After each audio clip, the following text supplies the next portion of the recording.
ایرانی چارواکي وایي افغان حکومت دې د افغان کډوالو د ستنولو لپاره اقدام وکړي. اسلامي امارت چارواکي وایي له پاکستانه نږدې 900 کډوال افغانستان ته راستانه شوي. د OIC یو چارواکي د افغان حکومت سره د بشري مرستو لپاره د تعامل د دوام خبر ورکړ.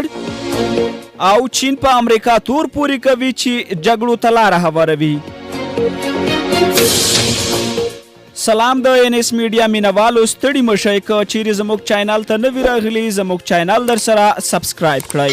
د ایران یو چارواکي پر افغانستان له اوسنیو حاکمانو غوښتنه وکړه چې خپل هیواد ته د افغان کډوالو د ستنولو لپاره اقدام وکړي. ایرانی رسنیو پرون د ایران د بهرنیو کډوالو د ملي سازمان د اتباعو او کډوالو عمومي مدیر علي اصغر بلکیان په حواله دا راپور ورکړی دی. هغه ویلي که اوسني حاکمان له ایران افغان کډوال بیرته د دوی اصلي هیواد ته ستانه کړي افغانستان کې به ډیر لوړ ظرفیتونه ایجاد شي. ایرانی دغه چارواکي ویلي په ایران کې افغان کډوال په علمي، طبي، فرهنګي او اقتصادي برخه کې ډیر لوړ ظرفیتونه لري چې افغانستان ته د دوی د ستنېدو سره به په بیلابیلو برخو کې د دوی له استعدادونو کار واخیستل شي.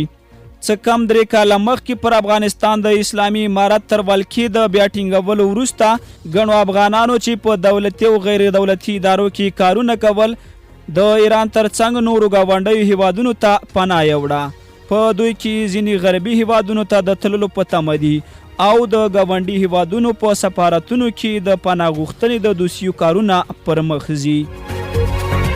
د اسلامي امارت د کډوالو بیرته راستنېدونکو وزارت وایي پرون شنبې له پاکستان نږدې 900 نور کډوال د سپین بولدک او تورخم له لارو هیواد ته راستانه شوي.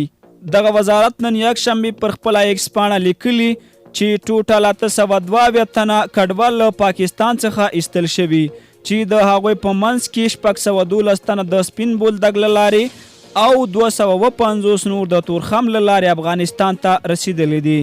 پاکستان د 13 اپریل په نیمایي کې له خپلې خاورې د افغان کډوالو د ایستلو دوهم پړاو پیل کړ.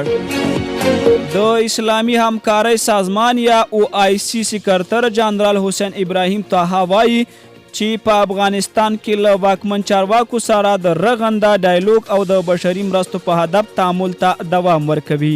دا خبره پرون شنبې د ګامبیا په پلازمینه بانجوال کې د اسلامي همکارۍ سازمان په 15مه غونډه کې وکړه. د اسلامي امارت د بهرنیو چارو وزارت پر خپله ایکس پاڼه کې لیکلي چې اسلامي همکارۍ سازمان په غونډه کې د دغه وزارت ویان عبدالقهار بلخي د افغانستان په استازیتوب ګډون کړی و. د اسلامي همکارۍ سازمان له خبرپاڼې سره سم ابراهیم طه له غړو هیوادونو وغوښتل چې د اسلامي همکارۍ سازمان له بشري چارواکو په تیره بیا په افغانستان کې دغه هیواد لپاره د بسپنې د صندوق له لارې په سخاوت مرسته وکړي. تیره میاشت د افغانستان لپاره د اسلامي همکارۍ سازمان استازي طارق علي بخیت د یوه پلاوي په مشرۍ کابل ته لاړ. د ورسره ملګري پلاوي له اسلامي امارت چارواکو سره په کتو کې د ښځو د حقونو پر اړتیا ټینګار وکړ. او د چین حکومت وایي امریکا په نړۍ کې لومړی او یوازینی هیواد دی چې جګړې غواړي او لارې ورته هواروي. دوی تور پوري کوي چې په ټوله نړۍ کې روانو جګړو ته امریکا زمینه برابره کړي او هڅه کوي چې دا جګړې نورې هم وغځېږي. دوی دا څرګندونې وروسته تر هغې کوي چې سپینې ماڼۍ ویلي تیوان حق لري چې له خپلې خاورې څخه د دفاع لپاره له چین سره وجنګېږي. له ملتیاو اورېدنې مو نړۍ مننه.